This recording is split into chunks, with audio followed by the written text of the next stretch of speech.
So, firstly, we'd just like to ask you, what was it like when you first started teaching at English Martyrs? Very difficult question. When I first started, the school was still being built. It opened on the 14th of May because the headmaster wanted to get as much money as he could to fund the school. If you'd opened in August, he would have lost a year's money. So we actually had something like 60 children on what was a building site. And it was very interesting. I also remember at one stage the school secretary, Mary Swan, walking around with a kettle in her hand, trying to find a PowerPoint to make some tea for the headmaster. And then, so now that you've spoken about like the physical aspect of the school and just kind of the general goings on, what were the students that you had to teach, or just the students in general, like when you first began here? I think we need to put it in context a little bit, because if we go back to the 1960s, we were just recovering from the aftermath of the Second World War. Buildings were just being built. Materials for clothes and food were just coming off rations. The world was beginning to get back on its feet and things were starting to move forward. So the school was at a point where new ideas were coming in. The school itself was built with a horizontal house system. Instead of houses being from year 10 as it is now down to year 7, they were horizontal. So a whole year group was a house, which some people thought was strange, because how do you compete one house against another? But it did work out. But what it meant was the school had 4 houses and there was a house room for each house. And first thing in the morning, the house would meet in the house room. We'd have morning prayers and then they'd move off. Last thing at night, they'd go back to the house room again. We'd have evening prayers, notices, and they'd go off. Lunchtime, the house would have its dinner as a house. So all the students would come in at one sitting for one house. They'd sit at tables of 8.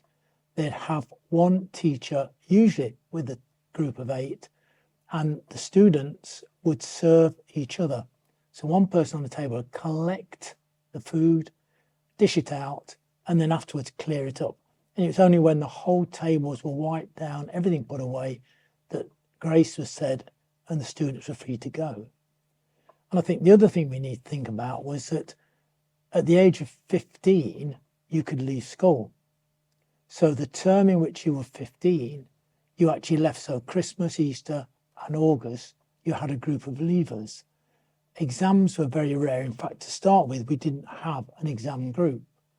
So that the timetables and the syllabuses weren't tied to national standards. So a teacher had a special idea and they could pursue that in their teaching. For instance, I remember saying to John Mulvey one day, I want to take a group of boys to Brankett Park to do a tree survey. Fine, he said, get your sandwiches from the kitchen, and off we went. We actually walked out to the back of the school, across the fields to Brankett Park. We did a tree count, ate our sandwiches, played football, walked back, and then they caught the bus home. Because there's no exam, you didn't have to worry about it. When we had anything happening like the World Cup, you could spend time studying all the different countries and things like that. And it was a much more relaxed time. Yeah, that actually sounds quite entertaining and like quite interesting that you get to, not that I don't like exams, but that you get to study more things and there was more of a sense of community within a year group. Because now with forms, like you've got, say, 7 showing all the way up to 13 showing. So even though you are kind of interacting, say, on sports days and things like that, I would say like it gives more of a sense of community. It was like a whole year group across. It was a very good community. We used to have house marks, and if somebody did something good, they had a house mark which they put in a box near the entrance hall. If they did something wrong, they had an anti-house mark, which they also put in a box. At the end of the week, they were added up, and the house that got the best house marks had a banner which they hung up in the hall on Friday assembly, and everybody sort of cheered. And again, we used to have house assemblies in the hall, and there used to be two houses together, and we had an assembly with there, which was student or pupil orientated. And we also had a mass on a Friday, a whole school mass, which you can't these days, can you? We used to have the whole school doing a mass, so it was good. It was good. We do still have mass on a Friday, but it's more voluntary, so you can have like basically the amount that could fit in the auditorium or the chapel from like year 7 up until year 13, which I think is like a really good idea. But just following up from what you said about the anti-house marks and stuff like that, what sort of punishments were there for the students, or how did the teachers have to discipline the students at the time? Because I know it was very different to now. Yeah, I mean, obviously the personal discipline that teachers had, but as a house head, I had a cane.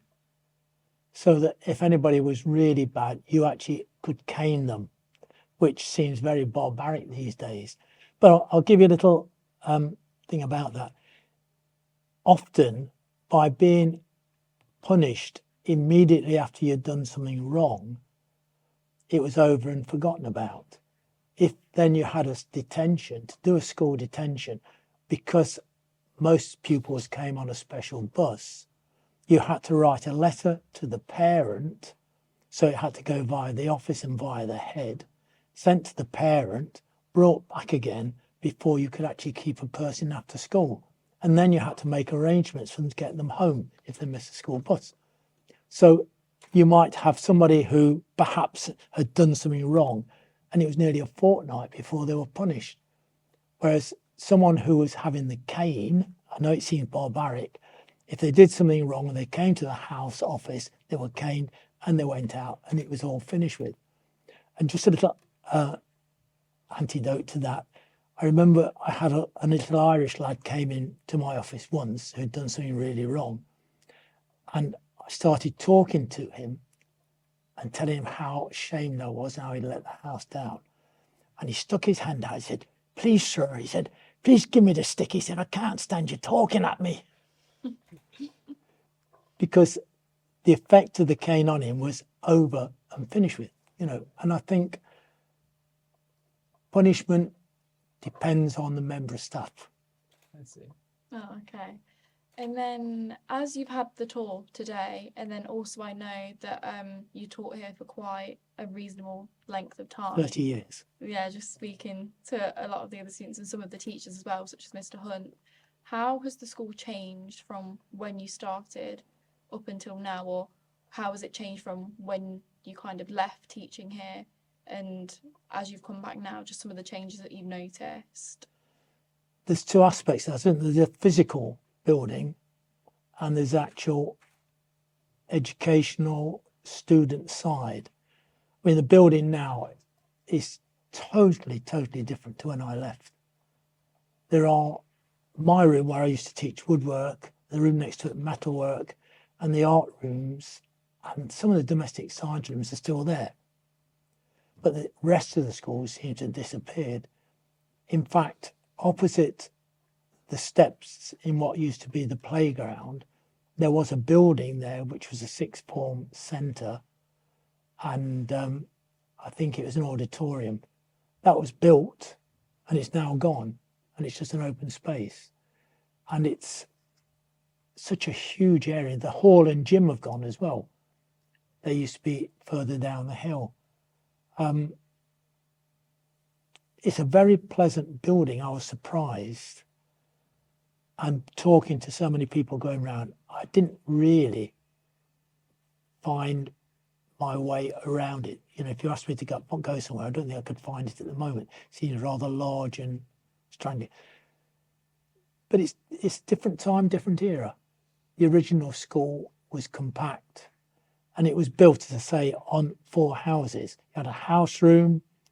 Next to the house room, there was a cloakroom with a shoe rack and things like that. There was your own toilets, and it's totally different. I think from the educational point of view, because we hadn't got any exams as such, and when exams came in, they were not for everyone, timetable was a lot freer. You could do and pursue, or staff could, what their own interests were. If somebody was really interested in a certain type of, let's say, geography, if he was interested in trees and valleys and so on, he could pursue that. Somebody who got an interest in Australia might want to spend quite a long time looking at Australia. When the Queen went to Australia, they did a whole series on Australia. And you didn't have to follow a set timetable. In fact, at the back of the school, we used to have an old farm building. And the head, John Mulvey, he actually purchased those and the land for the school. And we looked at them, and a group of staff got together and said, well, what will children want in the future? They're going to have a home or a flat. They're going to have a car or a motorbike. So we ought to be looking at teaching them how to maintain them. So we used to have blocks of time. So we'd have a whole afternoon with a group of students. And we went up to the building and we actually taught them how to do brickwork. We knocked walls down and built them up. We set windows into the walls. We did plastering. At one stage, I can remember having 12 girls with blow lamps, and we got 12 doors, and they were burning off the paint on the doors with blow torches. They rubbed them down and painted them. We got a pit that we dug, an inspection pit for cars, and we got 3 old cars, and we got something like 4 motorbikes and scooters, and they used to go up there and they used to maintain the motorbikes and learn how to ride them. So we were looking to the future. And then suddenly, or another thing that used to happen, some of the other students did a newspaper. Used to go around interviewing people, which I think often do nowadays. But then something called exams and raising the school leaving age came. So we could no longer have the time because there were so many subjects to get in onto the timetable, which meant that taking away from that, we can no longer do it. Boys used to do woodwork, metalwork, girls used to home ec and textiles. Equal rights, equal opportunities. So boys and girls were offered the same subjects, which meant you only got half the time. So whereas I got, say, 2 hours a week to do woodwork, you only got 1 hour a week to do woodwork. And then you had 1 hour a week for the boys to do cooking, which often wasn't enough time. One of the things I did do was, because girls, being girls, sorry about this, but they didn't often like getting their hands greasy and oily. And when we did a lot of work with forges and fire and hammering, they weren't over enamoured with that. The metalworking we did was jewellery. We set up a jewellery making bay, and they made silver jewellery. They made rings, they made pendants, and made earrings and brooches. And we had a Radio 1 on the radio going, and you sit at benches working away. And it was a really nice atmosphere. But once you start doing exams, you are limited to what you can actually do from that point of view. And I think nowadays, because you've got national curriculum, because subjects like home ec, woodwork, metalwork, art and music are not regarded as important by government, then they start being marginalised. They're bringing all of the subjects, so you get so small time, you can't really do things, I don't think, to the depth that you need to. Yeah, I totally understand that, because we only do certain subjects. So we do all the subjects that we offer here pretty much like thereabouts in the first 2 years, so year 7 and 8. But then we have to pick GCSE options, and then once you've done your GCSEs, you can only like do those subjects that you picked, and then once you've like completed your GCSE exams, you then move on to AS and A level, and you can only do the subjects that you've picked. So I think back then it does sound interesting because you had a wider range of things that like you could do in terms of not even essentially lessons, but learning life skills. And I think that's like quite important. And like especially with the government introducing a national curriculum, I feel like, as you said, it does become almost marginalised and neglected now. So I think it does sound like very interesting and different back then compared to now. Well, because we weren't constrained by timetable. I mean, one of the projects we did, as a whole group, we did woodwork and metalwork together. We took all the groups together. We made cane recorders. We made recorders out of bits of cane. And we did a whole year group on doing those. And they all made a recorder. We jigged it up so they got the holes drilled in the right place. And they made one. And they then took them and then made them to the music room and learned how to play them. Another project we had was making guitars. We had a group of children who were interested in guitars. So we jigged up and we made about 12 guitars, which we played at school assemblies and things like that, which was good. Yeah, it sounds like really interesting and entertaining. So Well, it wasn't entertaining. I believe that skills are transferable. If you learn to cut a piece of cloth, it's a similar thing to cutting a piece of metal. It's a little bit harder. It's quite similar to cutting a piece of clay. If you're looking at shape and colour and size, it's the same in ceramics as it is in art, as it in textile, as it to some extent in metalwork because you're using colour. And I think these skills are transferable. So you don't necessarily need to do all the subjects to pick up the skills. And I do think, and I've always felt this, that I wasn't just teaching manipulating wood and metal. You teach a philosophy of how to do things. You have to plan things out. And if you make a mistake, you don't just throw the piece of wood or metal away. You have to say, how am I going to get over this? And you have to plan. And again, some of the jobs we did were quite complex. So when you went to cramp them up with cramps and glue, you couldn't do it on your own. So you had to have a friend or friends. And you had to plan out how you were going to do it, because some of the glues you had to get done in less than 10 minutes. And it took a long time. So you had to get all your friends together, get all your cramps together and do it as a team, which again teaches something which is different to just manipulating wood and metal. It's a whole philosophy, I think. Yeah, totally. I totally understand what you're saying in terms of like transferable skills, and not even just transferable skills, but the life skills that they would learn, like mentally, not necessarily doing a fixed timetable. Because sometimes I think personally, I don't know about you, Sean, but I think it's like quite constricting at times. Like especially in lower school where you had the option to do so much, but you only allowed it like 1 hour per week. I just felt like it wasn't necessarily worth it only doing one singular hour. Yeah. But do you have any questions that you want to ask? So, like, what was your like? It's like, what were you most surprised about your school so far? This school? Yeah. Surprised? Yeah, surprised about it. Pleasantly surprised at the atmosphere within the school. Oh.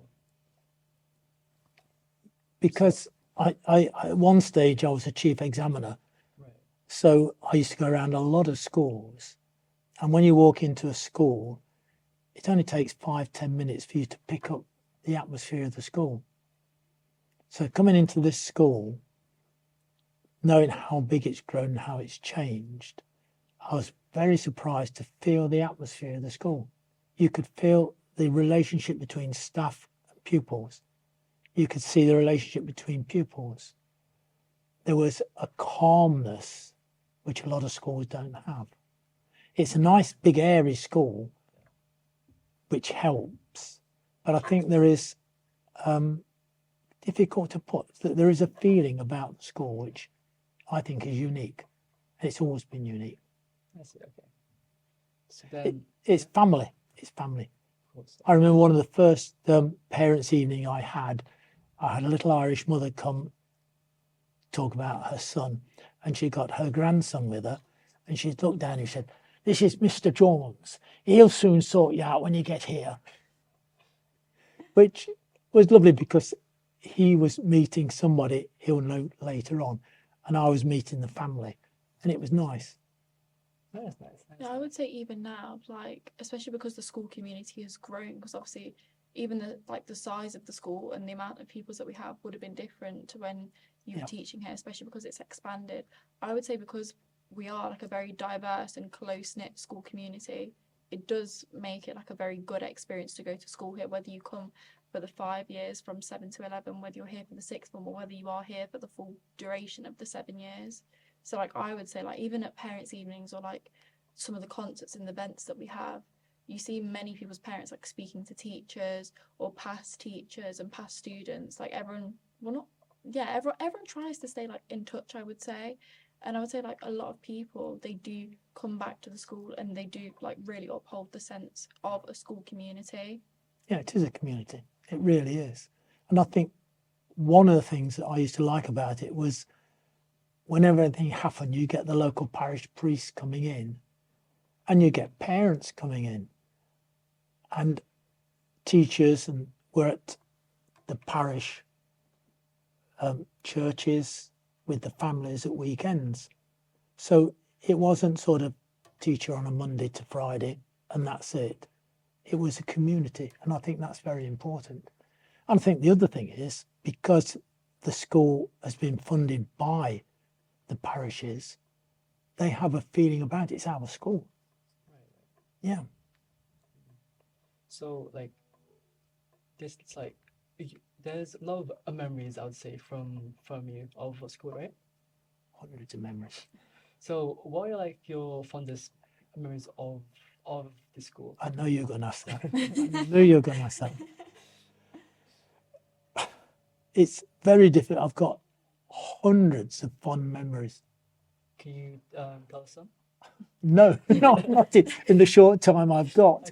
Okay. And do you able to narrow it down to just maybe one or two that you think were some of the memories that you hold quite near and dear to your heart, or some of like the bigger memories? So not just like one little thing, like something that was over maybe the span of a couple of weeks that was quite good at the school. We did something called the Pirates of Penzance, which was a Gilbert and Sullivan musical, which I starred, by the way. I was Frederick. Oh, wow. The PE teacher, Dick Smith, he was a pirate king. He was a huge red-head bloke. He was a pirate king. A lot of the staff took part. A lot of the girls and the lads took part. I mean, the Mr. Cronshaw was the policeman, and they had a group of fifth-year lads whose voices, fortunately broken, were policemen. And the girls in the made all the costumes, and the art teacher did the scenery, and I made all this. And it was really good, but the atmosphere was fantastic. The rehearsals were great, you know. But I think again, it's student teacher, and it breaks down. You are no longer student teacher.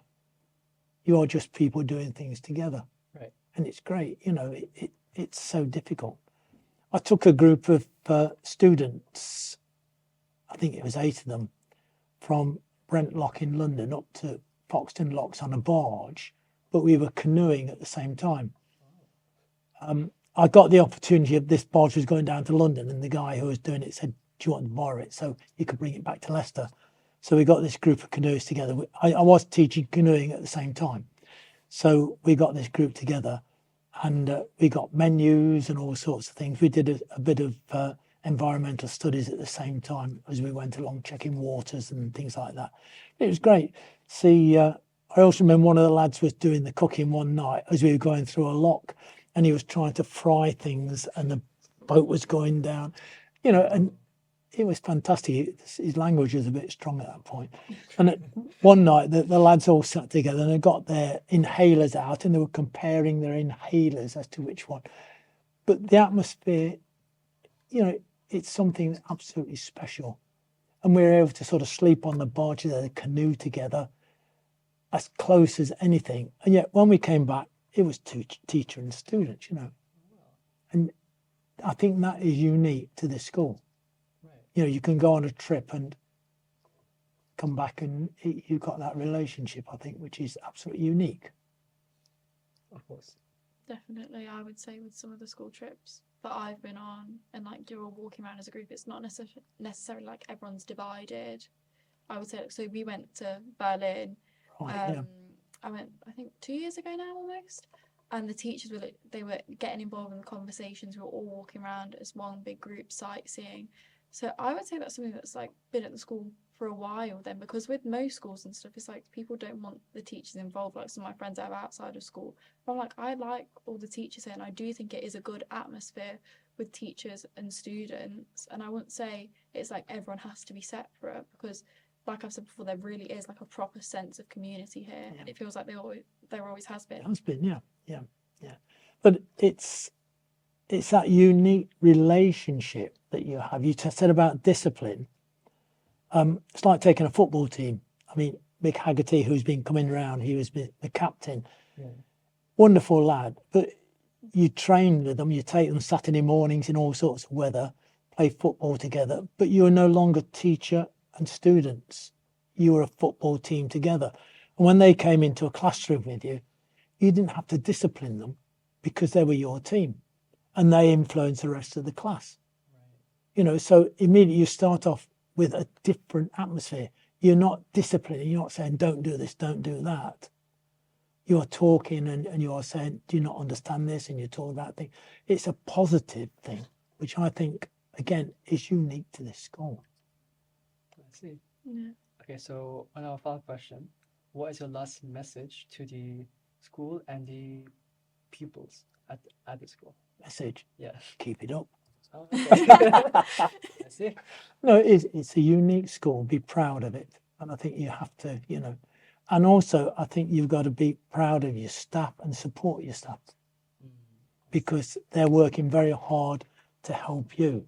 Even sometimes things go wrong and you're not happy, but they're doing their best for you. And that's very important, you know, Yeah. and show them as well, show them what you think. And I think the other thing is, I'm not a Catholic. You may have picked that up. I'm a Baptist. Oh, okay. I was one of the few non-Catholics in the school when it started. And I'll tell you a little tale, I'll digress. When I first got a job at Corpus Christi, which is no longer here on the other side of the city, and the members of my church were absolutely aghast. You're going to a Catholic school. They have bells and things, and they have crucifixes in the classroom. You'll be converted. They were really, really upset. But I found the school was absolutely wonderful. And I remember at English Martyrs, I think one year group I hadn't realised I wasn't a Catholic. Because as a house head, I used to have to go into Mass and organise the Mass and take part in the Mass. And I remember one girl saying to me, I thought you were a Catholic. I'm a Baptist, you know. And I don't think it made a lot of difference. You know, if you believe in God, if you believe as a Christian, and that's your standard, I don't think you'd go far wrong. You really can't. Be proud of your faith. It's very, very important. I would say faith is like the one thing that unites a lot of people here.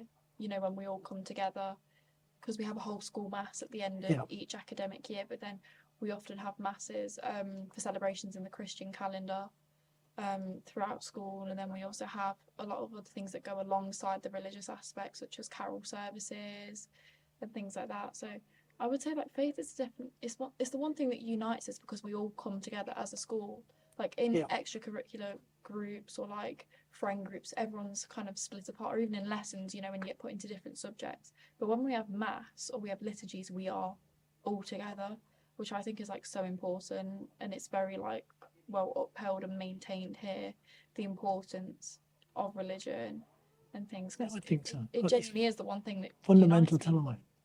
Just a little aside, when we first started having Mass here, every girl had to wear a mantilla. What's that? Do you know what a mantilla is? Yeah.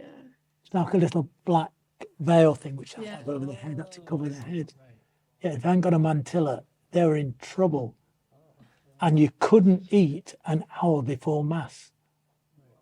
So they had to have the school tuck shop closed on a Friday when they had Mass. Oh. Yeah, Oh, I had no idea about that, to be honest. yeah. But it's changed. It's Yeah. changed totally, isn't it? It really has. Yeah, because now we have masses like, if it's like a celebration, the masses kind of, they go in year groups. Yeah.